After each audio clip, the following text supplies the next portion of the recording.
لشکر کی پہلی صف میں موجود حجر بن عدی رضی اللہ تعالی عنہ نے بلند آواز سے پکار کر کہا، مسلمانوں، تمہارے سامنے اس قطرے کی کیا حیثیت؟ اسے چیر کر دشمن تک پہنچے، ارشاد باری تعالیٰ ہے اور کسی بھی جان کے لیے ممکن نہیں ہے کہ وہ مر جائے مگر اللہ کے حکم سے، ایک لکھا ہوا وقت ہے۔ یہ کہہ کر وہ گھوڑے سمیت دریائے دجلہ میں کود گئے۔ ادھر حضرت سعد بن ابی وقاص رضی اللہ تعالی عنہ نے حضرت عاصم بن عمر رضی اللہ تعالی عنہ کو حکم دیا کہ وہ دریا کے پار پہنچ کر گھاٹ پر ایرانیوں سے نیز آزما ہو تاکہ دریا عبور کرنے کے لیے درمیان دشمن کی تیر اندازی کا خطرہ نہ ہو۔ عاصم رضی اللہ تعالیٰ عنہ 60 گھڑ سواروں کے ساتھ دریا میں اتر کر دوسرے کنارے کے پاس پہنچے تو ادھر سے فارسی پہرے دار بھی دریا میں گھس کر راستہ روکنے لگے۔ حضرت عاصم رضی اللہ تعالیٰ عنہ کی ہدایت پر مسلمانوں نے نیزے سنبھال کر ان کی آنکھوں کو نشانہ بنایا اور درجنوں کو مار گرایا۔ ادھر حضرت سعد بن وقاص رضی اللہ تعالیٰ عنہ نے مسلمانوں سے کہا، سب یہ دعا پڑھیں، ہم اللہ سے مدد چاہتے ہیں، اس پر بھروسہ کرتے ہیں، اللہ ہمیں کافی ہے اور بہترین کار ساز ہے۔ اللہ ضرور اپنی دوست کی مدد کرے گا، ضرور اپنے دن کو غالب کرے گا اور ضرور اپنے دشمن کو شکست دے گا۔ ناگناہ سے بچنے کی طاقت اور نہ نیکی کی قوت ہے مگر اللہ عظیم کے حکم سے۔ ناظرین کرام، یہ الفاظ کہتے ہوئے سب دریا میں اتر گئے۔ سب سے پہلے حضرت سعد رضی اللہ تعالیٰ عنہ نے گھوڑا دریا میں ڈالا۔ یہ حضرات آپس میں یوں باتیں کرتے کراتے آگے بڑھتے رہے جیسے کہ پختہ صحرا پر چلے جا رہے ہوں۔ کیا ایمان تھا اور کیا ایمان کی لذت! حضرت سلمان فارسی رضی اللہ تعالیٰ عنہ حضرت سعد رضی اللہ تعالیٰ عنہ کہہ رہے تھے، اسلامی روح ابھی تازہ ہے، اس لیے خشکی کی طرف پانی میں بھی مسلمانوں کی مسخر کر دیا گیا ہے۔ وہ جس طرف دریا میں اتری ہے اس طرح باہر نکلے گی۔ حضرت سعد رضی اللہ تعالیٰ عنہ فرما رہے تھے، حسبنا اللہ و نعم الوکیل۔ اگر لشکر میں سرکشی نہ ہو اور ایسے گناہ نہ ہوں جو نیکیوں پر غالب آ جائے تو ایسا ہی ہوگا۔ مسلمانوں کو اس طرح بھی خوف و خطر پانی میں چلتا دیکھ کر ایرانیوں پر اتنا خوف طاری ہوا کہ ان میں سے زیادہ تر دیوانوں کی طرح ادھر ادھر کہنے لگے کہ جن بوت آ گئے، جن بوت آ گئے، اور بھاگ کھڑے ہوئے۔ دو دشمن مقابلے کے لیے رکے، مسلمان انہیں مارنے کاٹتے ساحل پر اتر گئے۔ پوری فوج جوں کی توں پار ہو گئی۔ صرف ایک سپاہی حضرت مالک بن عمر رضی اللہ تعالی عنہ کا پیالہ دریا میں گر گیا تھا۔ کسی نے انہیں تسلی دیتے ہوئے کہا، تقدیر کی بات تھی کہ وہ ضائع ہو گیا۔ وہ بولے، واللہ مجھے تو اس پیالے کی سخت ضرورت تھی۔ پھر دعا کی، الہی پوری فوج میں صرف میری چیز ضائع ہو، مجھے ایسے محروم نہ بنا۔ جب سب دریا کے پار اترے تو اچانک پانی کی ایک لہر نے وہ پیالہ کنارے پر ڈال دیا۔ کسی سپاہی نے پہچان کر حضرت عامر بن مالک رضی اللہ تعالی عنہ کو پہنچا دیا۔ ایمان کی کیا لذت، کیا طاقت، کیا مقام تھا کہ دل میں گزرا اور سمندر نے بھی پیالہ کنارے پر پہنچا دیا تاکہ نبی کی کسی صحابی کا دل آزاری نہ ہو۔ یزد گیر نے اپنے تمام اہل و علا اور خزانے کو پہلی حلوان روانہ کر دیا تھا۔ مسلمانوں کے دریا پار کرنے کی اطلاع ملتی وہ خود بھی پائے تخت سے بھاگ کھڑا ہوا۔ اگرچہ ایرانی مال اور دولت کا خاصا ذخیرہ ساتھ لے گئے تھے مگر اکثر ساز و سامان پیچھے رہ گیا تھا۔ مسلمان جب ساسانیوں کی اس قدیم عشرت گدے میں داخل ہوئے تو 400 خاموشی طاری تھی۔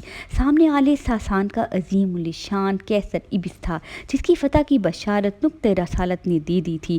یہ وہ شہکار تھا جس کی ہیبت اور وسعت دیکھ کر انسان دم بخود رہ جاتا، جس کی دیواروں، محرابوں، ستونوں کی رائنی نگاہوں کی خیرہ کر دیتی تھی۔ مگر آج کیسر ابیس کے فلک پوش برج اپنی تمام رفتوں کے باوجود آج سرنگا معلوم ہوتے تھے۔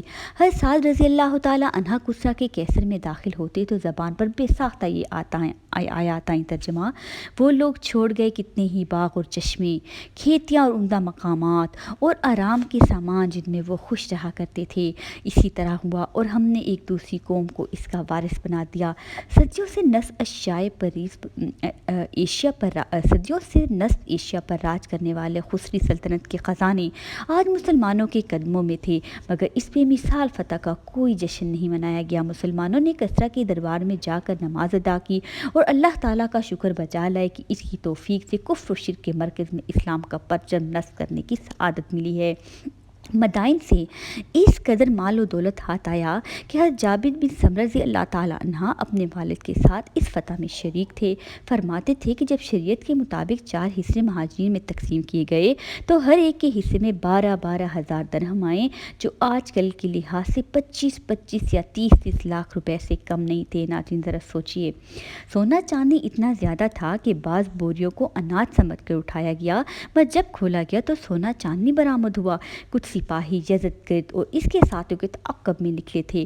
انہیں نہروان کی نہر کے پل پر کسریٰ کے خادموں کی ایک ٹولی مل گئی جو ایک خچر کو اپنے پہرے میں لے جا رہی تھی۔ خچر کو ان سے چھینا گیا تو اس پر لدے سامان میں سے کسرا کے کپڑے، زیور، جوتیاں ذرا برآمد ہوئے جو ہیرو جواہرات سے جڑے ہوئے تھے۔ یہاں بھی مسلمانوں کی امانت داری اور خدا خوفی کا یہ حال تھا جیسے جو چیز ملی اس نے لا کر امیر لشکر کی خدمت میں پیش کر دی۔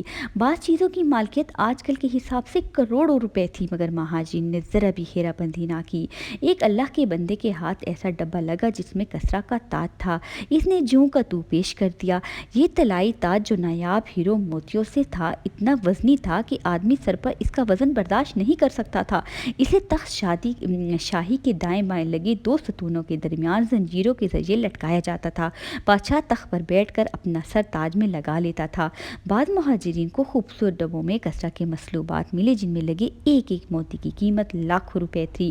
حضرت عاب بن عمر رضی اللہ تعالیٰ عنہ کو ایسے صندوق ملے جس میں کسرا، ہرکل، خاقان چین اور ہندوستان کے مہاجروں کی نہایت نفیس اور نادر تلواریں، زرہیں اور خود تھے جن میں سے ہر چیز ایک تاریخی حیثیت رکھتی تھی۔ یہ سب چیزیں حضرت سعد رضی اللہ تعالیٰ عنہ کو قدموں میں لا کر رکھی گئیں تو ان کے منہ سے بے ساختہ نکلا، بے شک یہ امانت دار لوگوں کا لشکر ہے۔ سب سے عجیب واقعہ یہ ہے کہ ایک مسلمان ایک صندوقچہ لیے ہوئے ان افسران کے پاس آئے جو سعد کے حکم سے غنیمت کا سامان جمع کر رہے تھے۔ صندوقچہ کھولا گیا تو ایسے نایاب موتیوں جواہرات سے بھرا تھا جس کی قیمت اب تک جمع کیے گئے سارے مال و اسباب سے کہیں زیادہ تھی۔ وصول کرنے پر افسران حیران ہو کر بولے، تم نے ان میں سے خود کچھ نہیں لیا؟ جواب ملا، واللہ اگر اللہ کے ساتھ ہونے کا احساس نہ ہوتا تو میں یہ سمجھوتا کیا تمہارے پاس لے کر آتا؟ پوچھا گیا، تم کون ہو؟ جواب دیا، میں نے یہ عمل اس لیے نہیں کیا کہ تم میری تعریف کرو، میں اللہ تعالیٰ کی حمد کرتا ہوں، اس پر توفیق پر اور اسی کے ثواب پر خوش ہوں۔ واللہ کیا ایمان تھا ناظرین کرام! یہ کہہ کر وہ اپنی قبیلے کی بھیڑ میں غائب ہو گیا۔ بعد میں تحقیق کی گئی تو پتہ چلا کہ وہ حضرت عامر بن عبدالقیس رحمۃ اللہ علیہ ہیں۔ یہ چیزیں مال غنیمت کے 5ویں حصے میں شامل کر کے خلیفہ المسلمین حضرت عمر فاروق رضی اللہ تعالیٰ عنہ کی خدمت میں بھیج دی گئیں۔ انہوں نے دیکھ کر بے ساختہ فرمایا، جن لوگوں نے اتنی قیمتی چیزیں بھی جوں کی توں بھیج دیں وہ یقیناً دیانت دار ہے۔ حضرت علی المرتضیٰ رضی اللہ تعالیٰ عنہ نے کہا، امیر المومنین آگ پاک باز ہیں، اس لیے آپ کی رعایا بھی پاک کردار ہے۔ ناظرین کا اور یقیناً جس قوم کا حکمران ہوگا، انصاف پسند ہوگا، ایمان والا ہوگا تو اس کی رعایا بھی ایسی ہی ہوگی۔ اس ساز و سامان میں ایرانی بادشاہوں کا شہر آفاق قالین نوبہار بھی تھا۔ ناظرین سنیے کہ نوبہار کیا ہے۔ نوبہار ایک قالین کا نام ہے جسے نوشیروان کے حکم سے اس کے وزیر برس جمہیر نے اس لیے تیار کرایا تھا کہ موسم گرما میں بھی بہار کا لطف لیا جا سکے۔ اس کا طول و عرض 90 فٹ تھا۔ قالین کو سونوں کے تاروں سے بنا گیا تھا، موتیوں ہیروں سے سجایا گیا تھا، ریشم اور سونے کے پانی سے پھول پتیوں کی ایسی حیران کن کشیدہ کاری کی دی تھی کہ آنکھیں کھلی کی کھلی رہ جاتی۔ اس پر سڑکوں اور نہروں کی عکاسی بھی تھی۔ ایرانی بادشاہ اکثر گرمی کے موسم میں اپنے خاص مصاحبین کے ساتھ اس قالین پر محفل جماتے، شراب کا دور چلاتے اور خود کو موسم بہار میں محسوس کرتے۔ حضرت سعد رضی اللہ تعالیٰ عنہ نے جب یہ قالین مدینہ منورہ بھیجا تو حضرت عمر رضی اللہ تعالیٰ عنہ نے صحابہ کرام و تابعین کو جمع کر کے اس کا نظارہ کرایا۔ سب اس کی دلکشی سے حیران ہوئے۔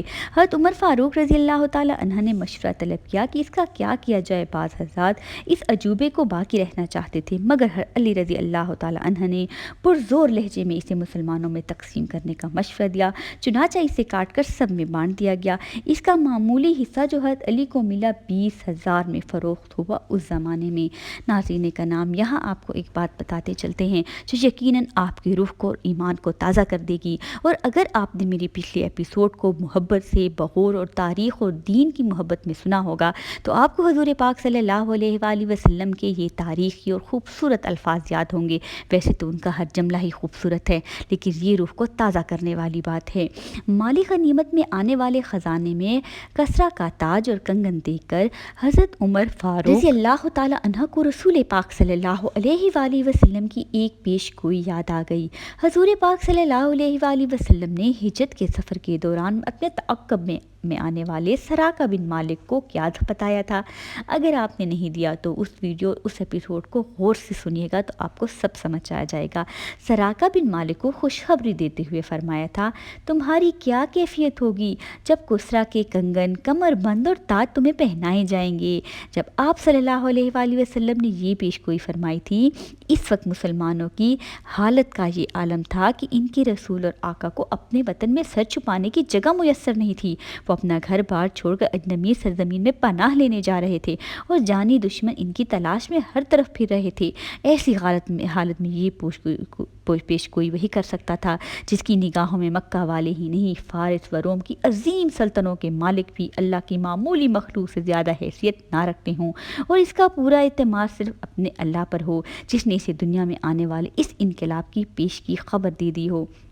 صرف 15 برس بعد کایا ایسا پلٹا کہ کسریٰ کے خزانے مسلمانوں کے قدمے میں تھے، اور حضرت عمر فاروق نے اس دنیا کو ارشاد نبی کی صداقت کا مشاہدہ کرانے کے لیے حضرت سراقہ بن مالک رضی اللہ تعالیٰ عنہ کو بلوا کر عام مجمع میں انہیں وہ کنگن، تاج اور کمر بند پہنائے جس کی حسد بڑے بڑے بادشاہ کرتے تھے۔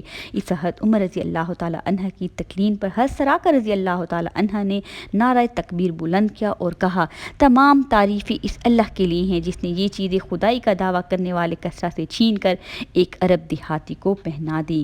ناظرین کرام، اب آپ کو بتاتے ہیں کہ مدائن سے بھاگنے کے بعد یزد گیر حلوان میں ڈیرے ڈال کر ایک بار پھر مسلمانوں کے لیے بہت ہی جنگ کی تیاری میں افواج جمع کر رہا تھا۔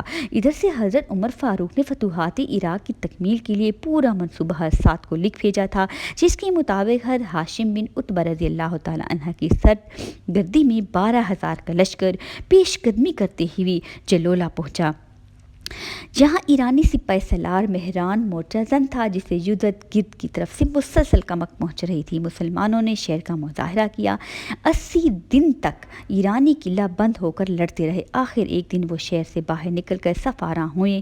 مسلمانوں کو زخمی کرنے کے لیے انہوں نے میدان کے خاص حصوں میں کانٹے دار گولے بچھا دیے تھے جنہیں خسک گھوگر کہا جاتا تھا۔ اپنی دفاع کے لیے انہوں نے خندقیں بھی کھود دی تھی۔ بہرحال جب جنگ انتہا کو پہنچی تو اچانک سیاہ آندھی چل پڑی جس سے ایرانی حواس پساختہ اور شہر کی طرح پسپا ہو گئے، اور اس بھگدڑ میں ہزاروں خندق میں گر کر مرے اور ہزاروں اپنے ہی بچھائے ہوئے کانٹے دار گولوں میں پھنس گئے۔ اس طرح 1 لاکھ کے لگ بھگ ایرانی ہلاک ہوئے۔ ان کا سالار مہران فرار ہوتے ہوئے مارا گیا اور یہ شہر بھی مسلمانوں کے قبضے میں آ گیا۔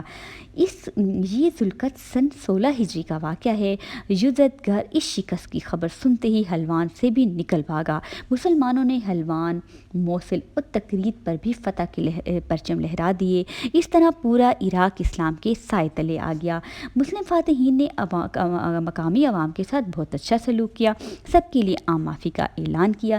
ایرانی رئیس و زمینداروں نے کسریٰ کے جابرانہ نظام سے نجات پانے پر چین کا سانس لیا اور خود آ کر اطاعت کا اور جزیہ دینے کا وعدہ کیا۔ یوں ہر طرف امن و امان قائم ہو گیا۔ ناظرین کرام، کسریٰ کی طاقت بکھر جانے کے بعد حضرت عمر فاروق رضی اللہ تعالیٰ عنہ نے اب فتوحات سے زیادہ نظام حکومت کو منظم کرنے اور مفتوحہ علاقوں کی آباد کاری و ترقی کے لیے فکر مند تھے۔ آپ نے عراق کی زمین کی سرخیزی کو پیش نظر رکھتے ہوئے بڑے اہتمام سے زمین کے ایک جسکے کی پیمائش کروائی۔ یہ کام کئی ماہ میں مکمل ہوا۔ پھر آپ نے ایرانی شاہی خاندان کے لوگوں، باغیوں، مفروروں کی جائیدادوں، نیز آتش کدوں اور جنگلوں کی زمینوں کو الگ الگ کر کے ان کی آمدنی سرکاری نگرانی میں عوام کی خدمت کے لیے مخصوص کر دی۔ باقی تمام زمینوں کو مقامی زمینداروں کے پاس رہنے دیا، ان پر مناسب لگان مقرر کر دیا، جس کی وجہ سے لوگوں نے بھرپور انداز میں کاشتکاری میں دلچسپی لی اور بڑے بڑے خالی رقبے فصلوں اور باغوں سے ہرے بھرے ہو گئے۔ ایک سال میں صرف عراق کی زرعی پیداوار کا محصول 8 کروڑ سے بڑھ کر 10 کروڑ درہم تک پہنچ گیا۔ آج کل کے لحاظ سے یہ رقم 25 ارب روپے کے لگ بھگ ہے۔ حضرت عمر فاروق رضی اللہ تعالیٰ عنہ نے مسلمانوں کو الگ آباد کرنے اور فوجی چھاؤنیاں قائم کرنے کے لیے عراق میں بہترین آب و ہوا والی زمین تلاش کرا کے باقاعدہ نقشے کے ساتھ بصرہ اور کوفہ جیسے شہر تعمیر کرائے اور اکابر صحابہ کرام کو وہاں بسایا تاکہ ایمان و معرفت اور علم و حکمت کی شمع روشن ہوں۔